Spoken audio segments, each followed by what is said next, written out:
everyone. Thank you for joining the Scleroderma Foundation Rocky Mountain Chapter's virtual university. This session is titled Scleroderma 101. My name is Cindy Veslever, and I am a member of the Scleroderma Foundation Rocky Mountain Chapter and National Board. Foundation in no way endorses any clinical trials, treatments, or studies mentioned in this session. Because of the manifestations and severity of scleroderma vary among individuals, personalized medical management is essential. Therefore, it is strongly recommended that all drugs and treatments be discussed with your individual doctor. This webinar is for informational purposes only. I would like to introduce our speaker, Dr. Catherine Moore. Thank you, Dr. Moore, for joining us today. And just a little bit about Dr. Moore. After graduating from Emory University School of Medicine, Dr. Moore completed her internship and residency in pediatrics at the University of Colorado. She then moved to Seattle for her fellowship in pediatric rheumatology at Seattle Children's Hospital, where her research focused on juvenile systemic sclerosis. While in Seattle, Dr. Moore also completed additional training in biostatistics and clinical epidemiology at the University of Washington. Following her fellowship, she moved back to Colorado to join the pediatric rheumatology facility at Children's Hospital Colorado and the University of Colorado.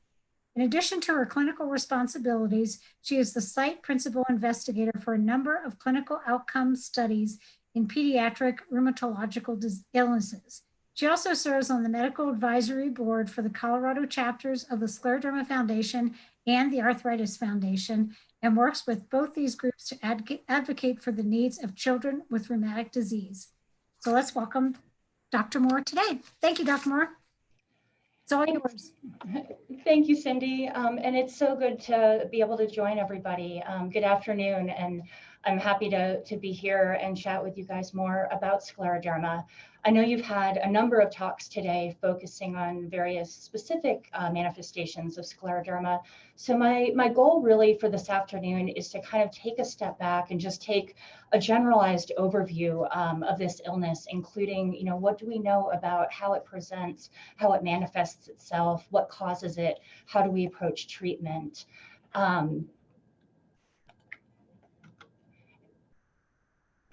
Oops.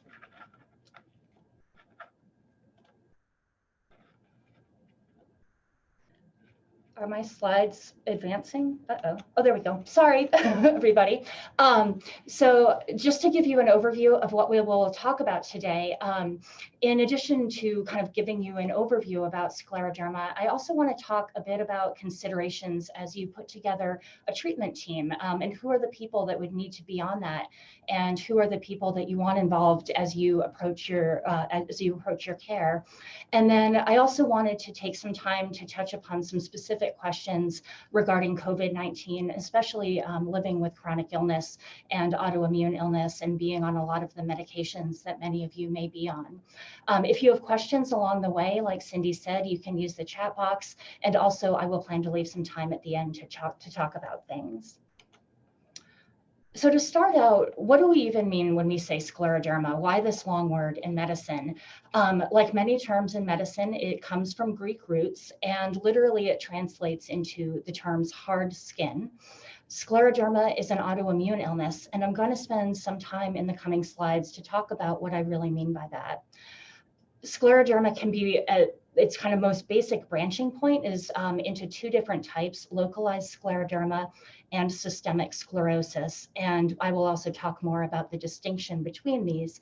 But I think the main point to kind of highlight is that even though systemic and localized disease can share many features, they are in fact two distinct illnesses, and one does not turn into the other.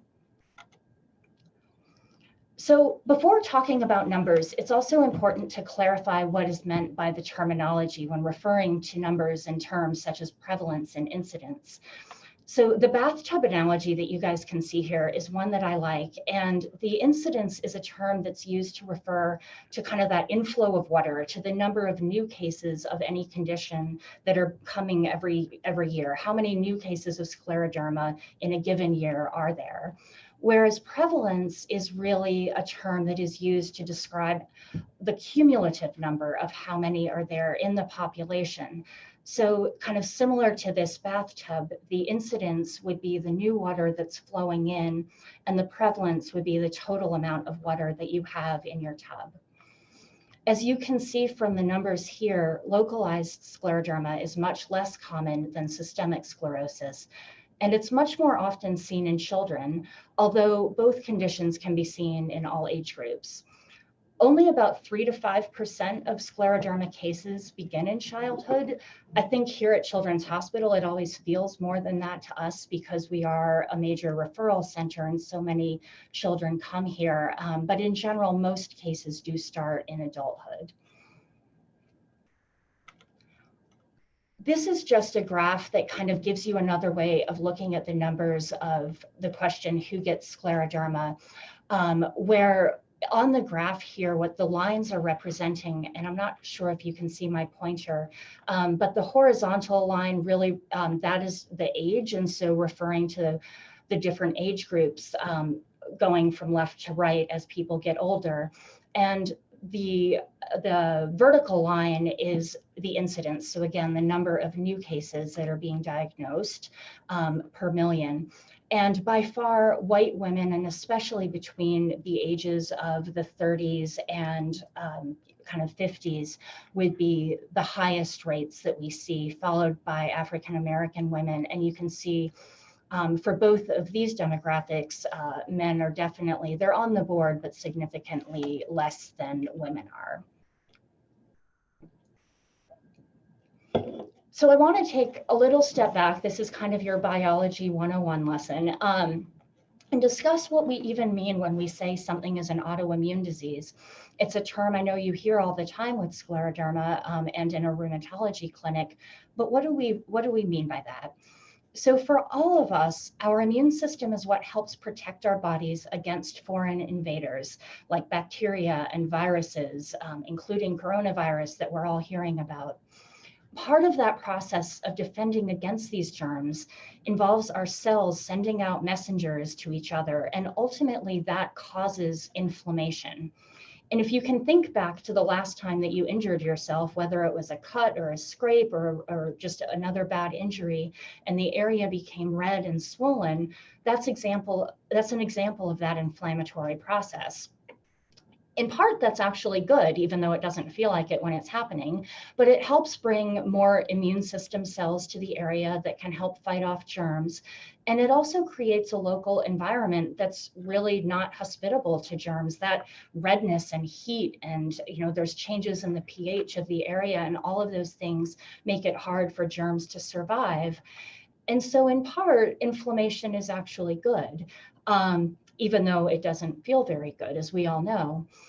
However, as long as that process is regulated correctly, as long as it's turning off when we want it to, and it's only triggering when we want it to, then that's really doing its job.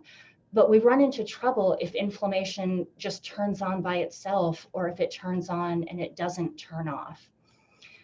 And another important part of the immune system are what we call antibodies. And these are proteins that are made by our cells in the immune system, and they can sort of be thought of as the soldiers in your immune system. They specifically recognize things that don't belong in your body, and they label it to be destroyed. In autoimmune illnesses, that immune system is misdirected, it's confused, and it's dysregulated. And as a result, inflammation gets triggered when it doesn't need to be, and that causes both pain and tissue damage. And most importantly, our immune system loses the ability to distinguish the difference between self and non-self. And as a result, antibodies start to develop against your own body and your own cells. And it's these self-recognizing antibodies that are what we call autoantibodies. I wouldn't be a pediatrician if I didn't just stick in a few silly cartoons to try to describe some things. So this is just a cartoon description of that process, where on the left, you can see this immune system cell, which is called a B cell or a plasma cell, is making antibodies. And in this case, the little green circles represent bacteria that are not supposed to be there. And you can see the little purple Y-shaped antibodies are attaching to the bacteria because it's recognizing, hey, that's not supposed to be here.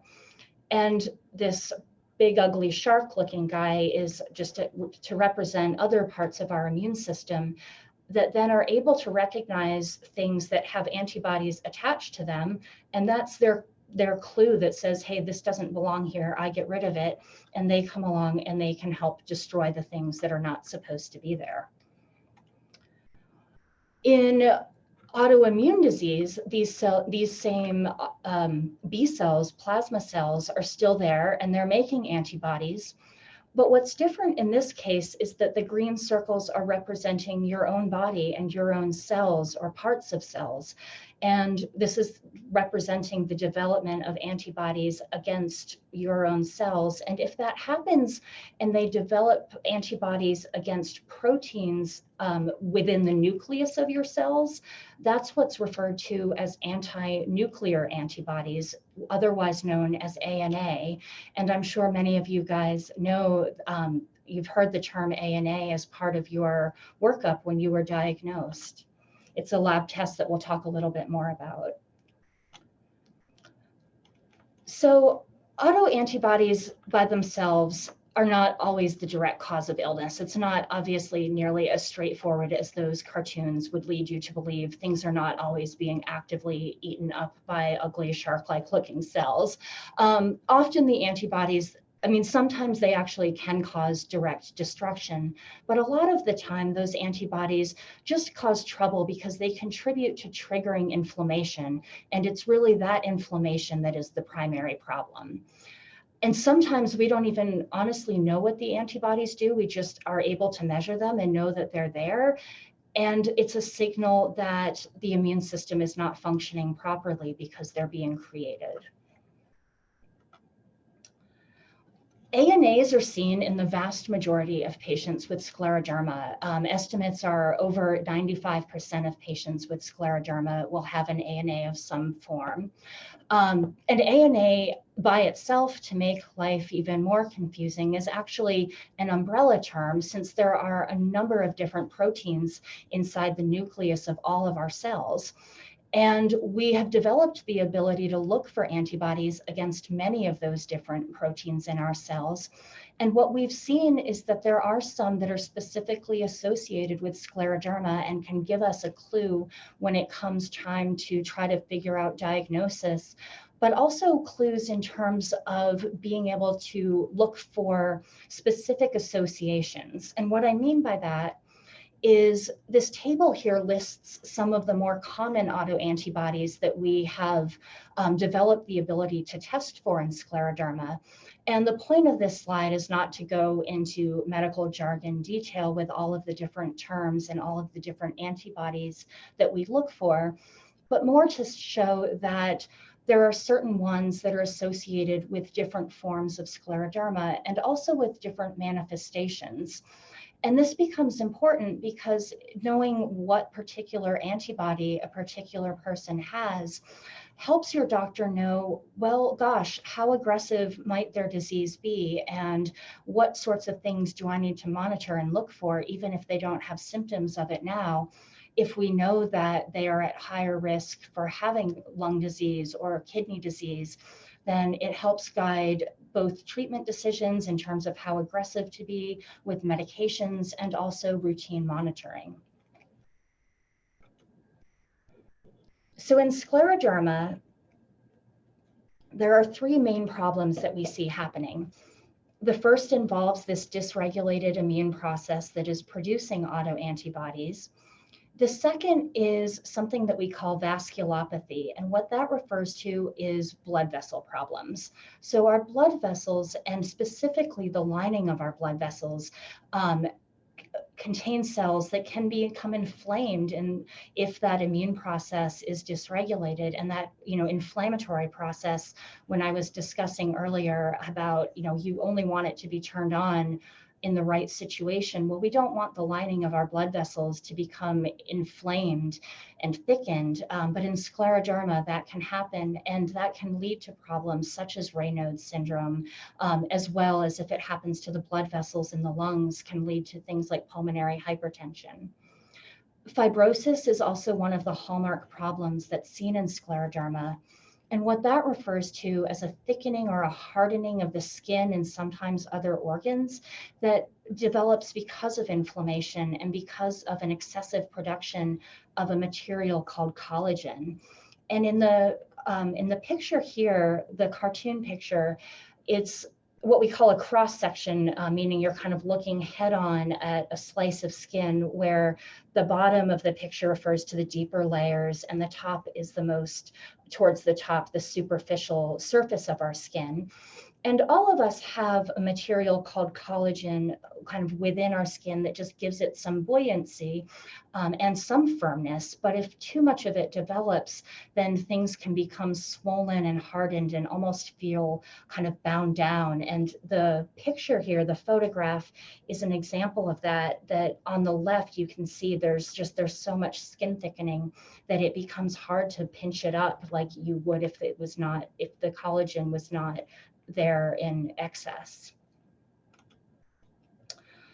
Why I feel is always the question that, anyone who's ever had a chronic illness or had a chronic illness impact someone that they care about, it's the question that we always ask, right? It's, where did I go left when everyone went right? What did I do that made this happen to me? And through looking, at numbers and numbers of patients with scleroderma, we're trying to start to be able to kind of unravel some of the whys behind it. We know that there likely is a genetic component in the sense that we do see autoimmune diseases in general affect some families more often than others. We also know that it's not just genetics. If it was only genetics, then if you had, for example, identical twins, if one got it, then 100% of the time, the other would always get it. But we don't see that. So there's clearly more than just genetics. And a lot of scleroderma research has been trying to focus on identifying what are those other things so that we can know maybe even how to help prevent it in susceptible people. We think that there may be some environmental factors. We think there likely are hormonal factors, given the significant predilection for women compared to men who have autoimmune illness. We know that there's a component of a dysregulated immune system and inflammatory signals that are misfiring. And we know that there are connective tissue abnormalities, for example, with collagen overproduction. I think the bottom line here is that there's a lot we know, there's a lot that we don't know, but really at the end of it, it's not fair and it's not your fault. And when I refer to causes, it is not a cause in the sense of something that you did that you should not have done, or something that you didn't do that you were supposed to have done. It has nothing to do with individual causes or individual fault. This is more kind of population-based questions that we are trying to answer on a research level. This is another graphic that kind of just tries to describe the interplay between all of these factors, where you start with a susceptible person who has genetics that may predispose them to autoimmune illness. Some additional factor is coming along that then starts triggering the snowball of immune dysregulation and activating that immune system, causing autoantibodies. On one level, that's creating activation of certain skin cells that we call fibroblasts that help kind of churn along that process of inflammation and the creation of excess collagen, causing that thickening. And the other thing that we see in addition to the skin and soft tissue changes is the same process happening in the lining of blood vessels, as I was talking about earlier. And the end result, regardless of where it's happening, is that you're having tissue thickening that ultimately over time, that thickening causes almost a scarred-like transition in the tissues that leads to fibrosis, where it becomes harder and harder for skin to regain the softness and suppleness that it had. So we're going to take a step back now from biology and again just try to look at the global picture of scleroderma. And I mentioned in the very beginning that there are two different immediate branching points, two different types of scleroderma, localized and systemic. And this is just a graphic of those. And I'm going to focus first on the left column, which is types of localized scleroderma. And again, before I go into that, I have this arrow in here to point out, for those of you who do have localized scleroderma, it's important to recognize that it does not transform into systemic scleroderma, that again, these are different processes. Localized scleroderma really is referring to a process that primarily is only involving the skin and only involving the skin in very discrete, specific locations. Sometimes those locations are as small as the size of a coin. Sometimes it's a long, linear, kind of stripe-like change, but it is very discrete lesions. Oftentimes, it's also unilateral, although there are patients who can have involvement in more than one location. Extracutaneous problems can affect a decent number of people. So even though it primarily involves the skin, we can see problems with tendons and with joints, and people can develop arthritis and muscle inflammation and muscle pain. Nerves can become involved and lead to something called neuropathy, where the nerve fibers themselves are injured. Internal organs, though, are very rarely affected by scleroderma. The most common types of scleroderma are linear, which again is referring to kind of a band-like distribution. And you can see in the photographs here, the child on the top left has a linear lesion on the forehead. The person in the middle, it's affecting her right arm. And then you can see involvement in a kind of a stripe patch-like distribution on the foot of the patient on the right there. And circumscribed morphia refers more to these circular lesions that can occur either as just one single lesion or as multiple. Often they happen on the trunk, but they can happen in multiple different places. The overall goal of treatment with localized scleroderma is really to minimize the impact of the disease and to stop its progression. And by doing this, to improve function and to decrease discomfort. This is done through supportive skincare. Things like paraffin soaks can really help limber up your hands and make them feel better and help with range of motion, keeping your skin nice and moist with emollients.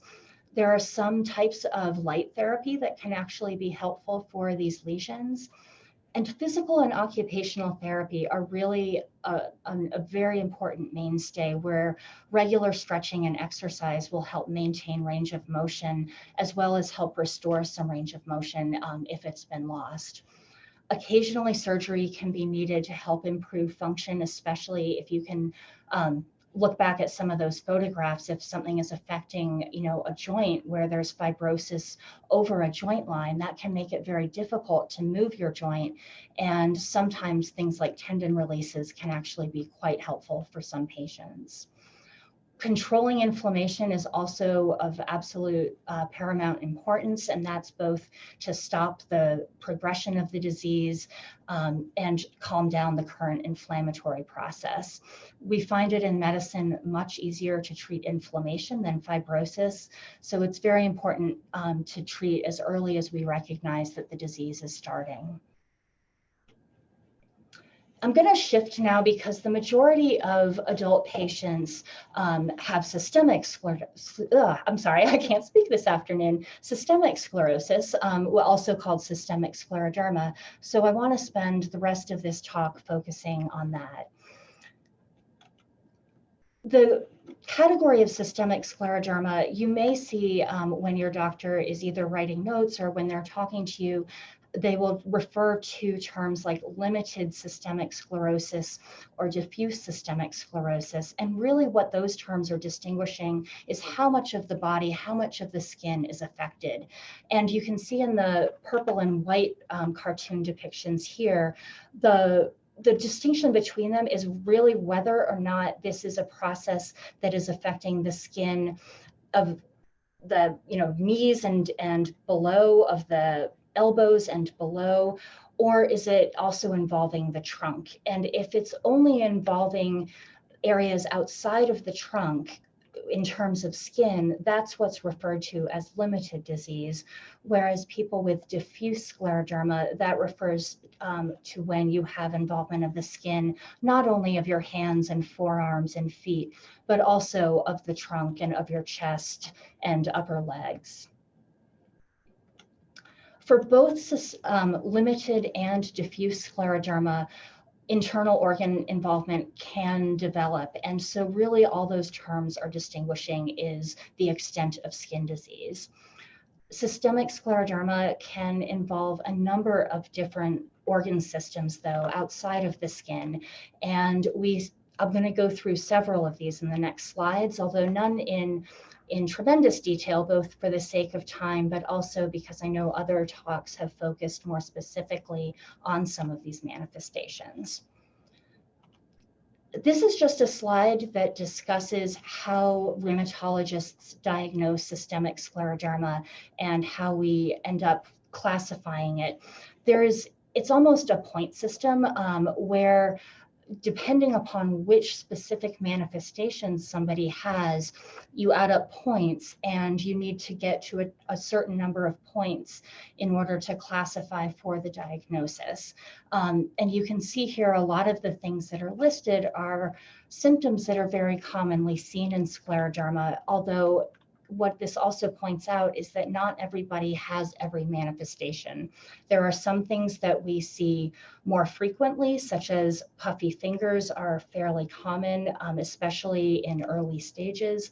A lot of people have this word here, telangiectasias, refers to those red spots that you'll likely see sometimes on your face, sometimes on other parts of your body, but not everybody has every manifestation. Because of that, though, it's also important at the beginning of a diagnosis to know what you're up against. And so for that reason, a lot of times in the beginning, we will do what we call an organ survey, where we try to get a sense of what's going on the inside, because people do not always have symptoms of subtle manifestations. A lot of times we will be getting a baseline CT scan to look at the lung architecture and look to see, are there any signs of early lung involvement? Pulmonary function tests, which is what the photograph here is showing, are where you breathe in and out of a tube, and it helps measure your lung capacity and how well your lungs are able to expand. Echocardiograms will look at heart function, and barium swallows or upper GI helps look for any esophageal dysmotility, any signs of reflux. As many people know, the symptoms of scleroderma are not just the ones that you see on your skin and not just the internal organs. There's a huge component of it that is just how you're feeling, and what we call constitutional or generalized symptoms, which include things like fatigue and malaise, which means just not feeling well. Sometimes patients can have fevers, weight loss, which also can be reflective not just of inflammation, but of GI involvement in some cases. The skin manifestations in scleroderma, telangiectasias, again, are the little red spots that you can see develop, oftentimes on the face, oftentimes on the hands, but they can occur anywhere. Calcinosis refers to the development of it really truly is calcium deposits. And that's what this photograph of the fingertips here is showing. These little white dots are actually buildups of calcium within the soft tissues that can be exquisitely painful. Raynaud's is seen in the vast majority of patients, and I'm realizing here I don't actually have a photograph on this slide, but I'm sure most of you guys have experienced Raynaud's, where your fingers turn white or blue or purple, and often in that order. If that happens consistently and over repeatedly, that decrease of oxygenation to the tissues in your fingers can actually place people at risk for having ulcerations and kind of degradation of the fingertips. The X-ray on the right is showing that the bone itself in some cases can actually resorb, which can make the fingers start to appear shorter. And also in terms of skin, the photographs down on the bottom refer to the process where you can start with an kind of a swollen edematous appearing hand, and then over time that excess inflammation leads to fibrosis and kind of contractures where it becomes just very difficult to move the fingers. And when it happens in other places such as the face, it can make it hard to open the mouth. Heart and lung manifestations, I know there was a talk earlier today in much more detail, but just to touch on this, there's a few different ways that these organs can become involved with scleroderma.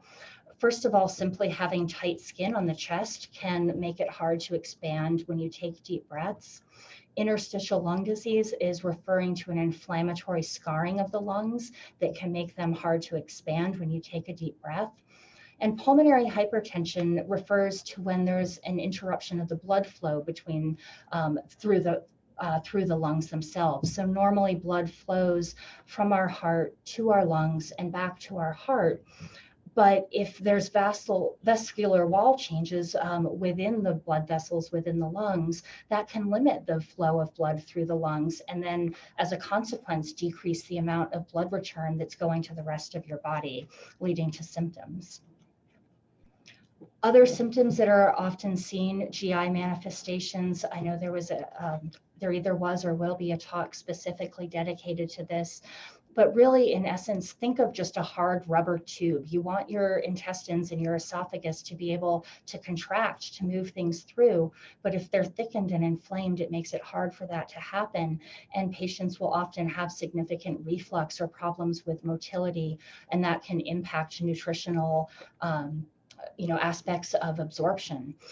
Oftentimes, patients can have dry eyes and dry mouth if the glands are involved.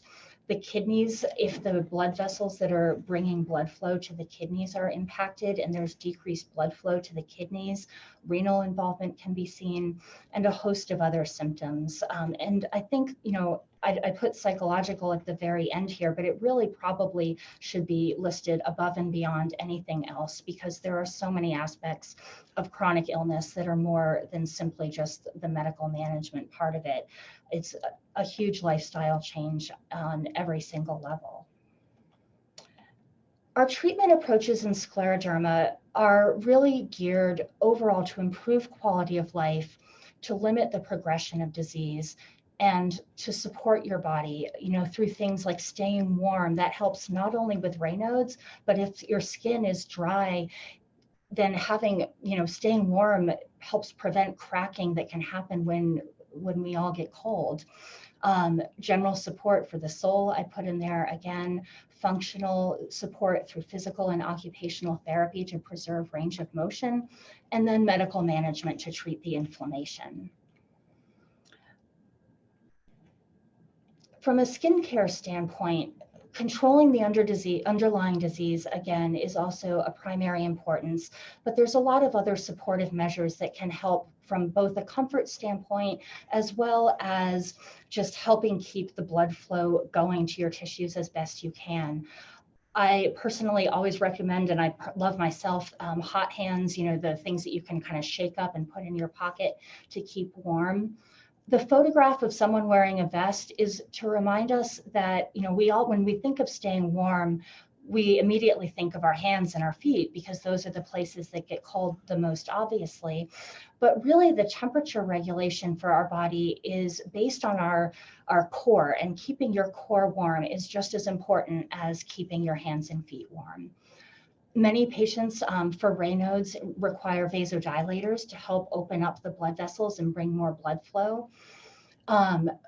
In terms of skincare products, this is just a Google image. I do not specifically endorse one particular brand over another, but this is the reason I did put the Vani cream here is because creams in general, the thicker it is, the more helpful it is. And so creams and lotions that have kind of a high oil and fat content can be quite helpful, and especially if applied right after showering.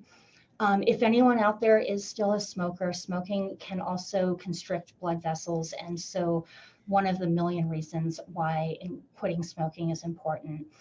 And a lot of times when the skin is involved, there can be a lot of itching, and antihistamines can be helpful for that. From a reflux standpoint, keeping the head of your bed elevated can be helpful. Limiting meals before going to sleep and before laying down, and also shifting things around so that you're eating your bigger meal more in the middle of the day and not at night can also be helpful, especially when GI motility is important. Antacid and motility agents are things to talk to your providers about, your GI doctor or other rheumatologist, as those can be, helpful for a lot of manifestations of reflux.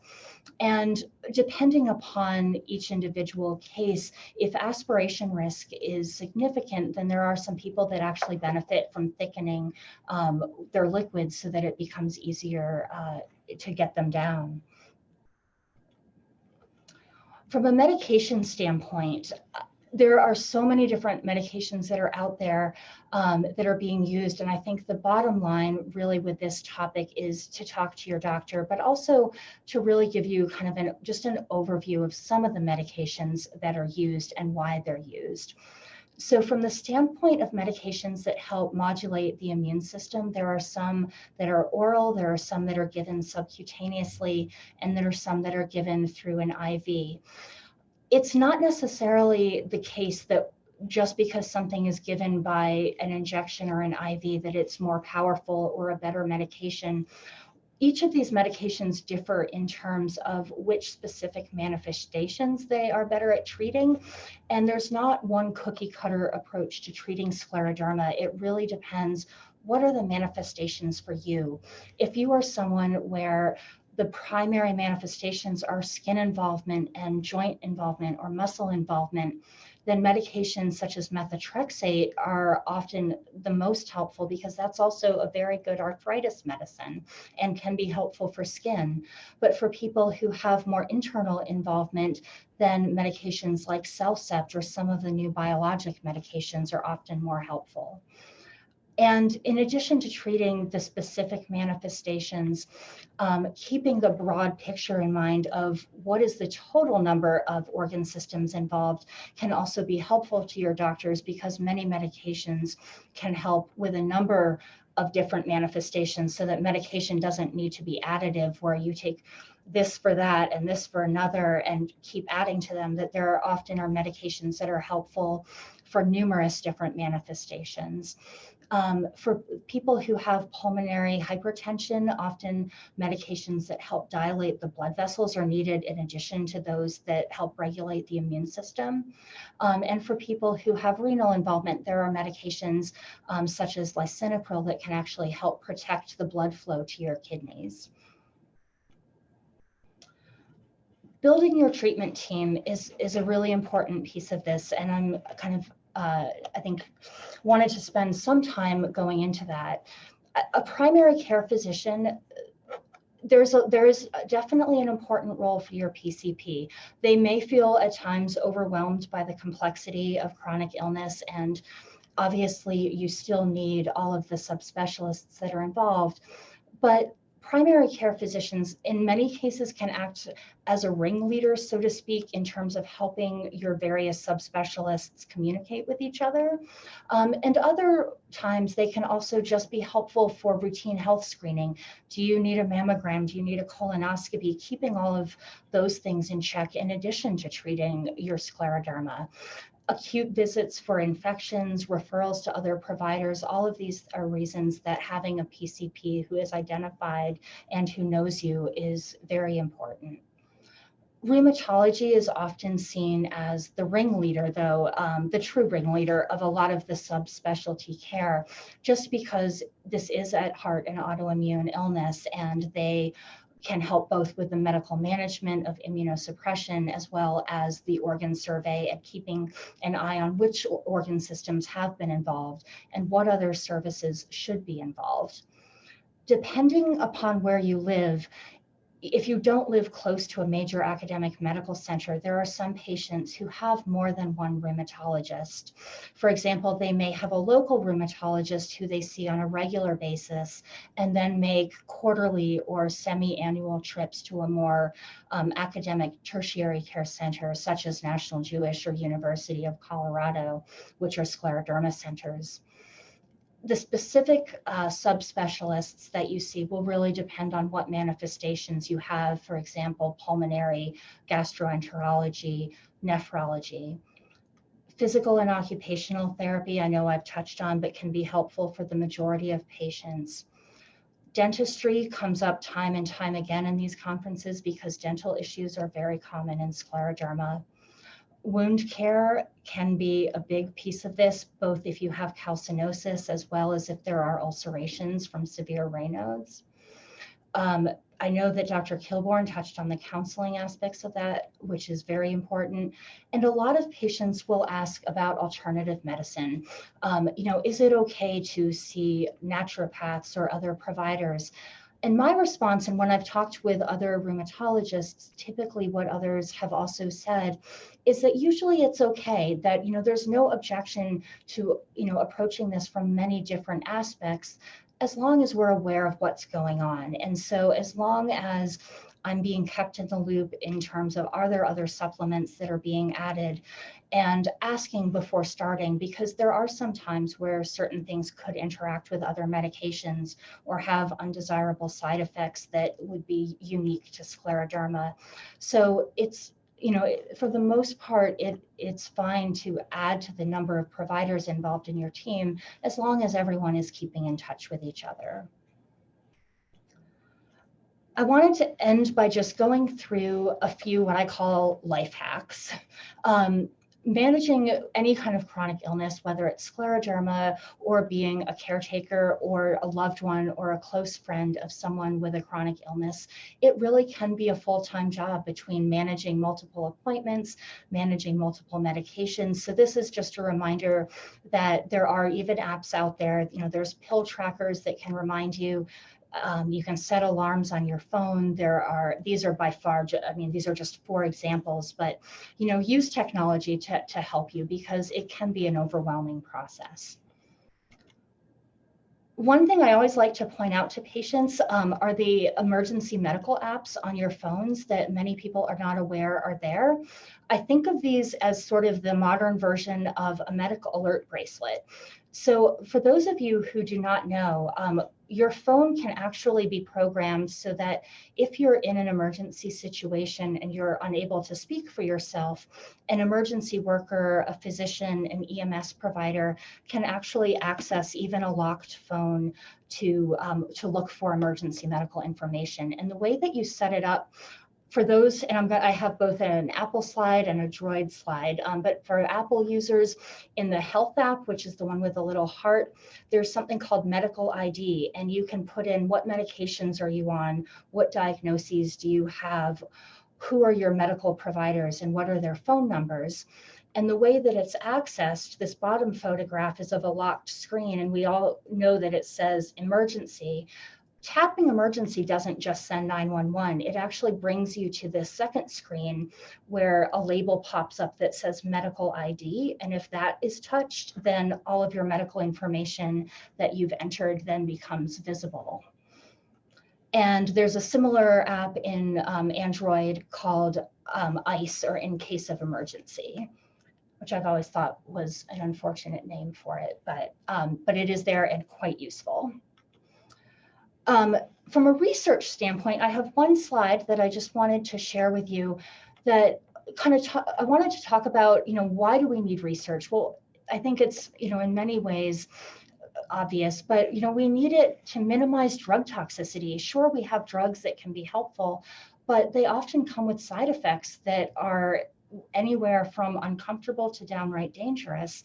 And so continuing to find medications that improve quality of life, reduce severity of disease, prevent complications, but do it in the least toxic way possible is really the most important thing, I think, from a patient care standpoint. And the ways that we learn more about the disease process and in terms of developing drugs and the ways to treat it, there are registries out there, and what's meant by that are databases that follow patients over time, but don't necessarily involve it being on any experimental treatment. So to say that you're involved in a research study, a lot of people will think of that as, okay, I'm taking an experimental medication, but that's not always the case. It may just be a matter of filling out a questionnaire at each visit and being a part of this registry that follows over time who responds well to what medications, but really your doctor is still making the call with all of those medications. And the research part is just tracking your progress. Some of those registries also involve biosamples where blood is checked at the beginning of treatment to look and see, are there any markers in addition to the autoantibodies that we know about that could help give us any prognostic help in terms of knowing who's going to respond better to which medication and who is at higher risk for which complication. And then there are actual drug trials where people are placed either on a standard of care treatment or on a newer medication or on a combination to see, is there an advantage of one approach over another. With drug trials, often the care and the medication are typically provided free of charge as part of being a part of that study, which is an additional benefit. But those are the key trials that really help give us the new medications that come to market, but they are not the only way that you can become involved in research. Excuse me, Dr. Moore, we have about 3 minutes left Okay. in the session.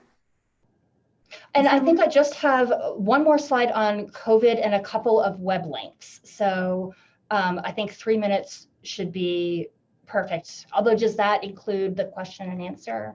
Go ahead. I'm not sure if we'll get to all the questions. Okay.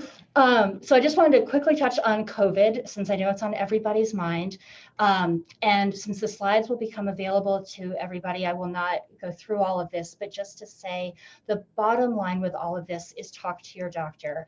I think one of the questions everyone has, am I at higher risk? Probably yes, because scleroderma can affect so many different parts of the body. However, the question, should I continue my medications? The answer is also yes, probably, because the risk of disease worsening is also fairly significant. Vaccines are not out yet, but the bottom line there is when they do become available, it's something to talk to your doctor about. And the next few slides that will become available to you are just web links to find more information specific to questions about COVID-19. The American College of Rheumatology is the one that I would recommend the most, and I can leave it here and shift over to questions with Cindy.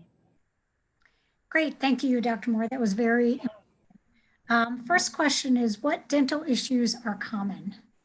So it's a great question. So from a dental standpoint, it can happen, a lot of times patients will have problems with either tooth alignment or even resorption of teeth if they have disease that is directly affecting the face.